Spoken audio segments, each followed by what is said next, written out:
نبی پاک صلی اللہ علیہ وسلم نے کہا کہ روز محشر سب سے زیادہ مظلوم کون ہوگا؟ صحابہ کرام نے کہا اللہ اور اللہ کے رسول سب سے زیادہ بہتر جان۔ انہوں نے کہا سب سے زیادہ مظلوم، سب سے زیادہ مفلس شخص وہ ہوگا جس کے پاس بے انتہا نیکیاں ہوں، اس نے خوب اچھے کام کیا ہوں، حج بھی ہوں، روزے بھی ہوں، زکوٰۃ بھی ہو، عمرے بھی ہوں، نوافل بھی ہوں، بہت نیکیاں ہوں، لیکن وہ ڈھیریوں کے انبار لے کے آیا ہو، لیکن اس نے بہت سے لوگوں کو دکھ دیا ہو،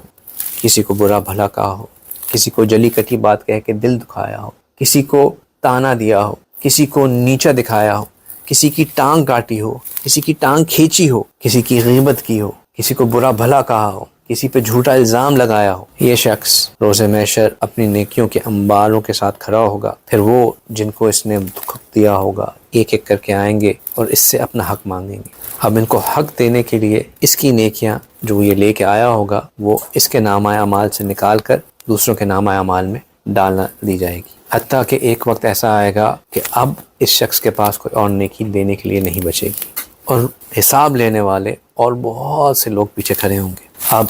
لوگ آئیں گے، حساب مانگیں گے، اس کے پاس کچھ دینے کو نہیں ہوگا، تو اب انصاف کے لیے یہ کیا جائے گا کہ ان کے گناہ اٹھا کے اس کے نامہ اعمال میں ڈالنا شروع کر دیے جائیں گے۔ اب ایک وقت ایسا آئے گا کہ اس شخص کے پاس نیکی کوئی نہیں ہوگی اور گناہوں کے انبار لگے ہوں گے جو کہ دوسروں نے اپنے نامہ اعمال سے نکال کے اس کے نامہ اعمال میں ڈال دیے ہوں گے، اور پھر فیصلہ کیا جائے گا کہ اتنے گناہوں کی وجہ سے اس کو جہنم میں بھیج دیا جائے۔ تو یہ سب سے زیادہ مفلس شخص ہوگا۔ تو سب سے بہتر تو وہ ہے کہ ہم اس اسٹیٹ میں روز محشر میں پہنچیں کہ ہماری وجہ سے کسی مومن کو کبھی دکھ پہنچا ہی نہ ہو۔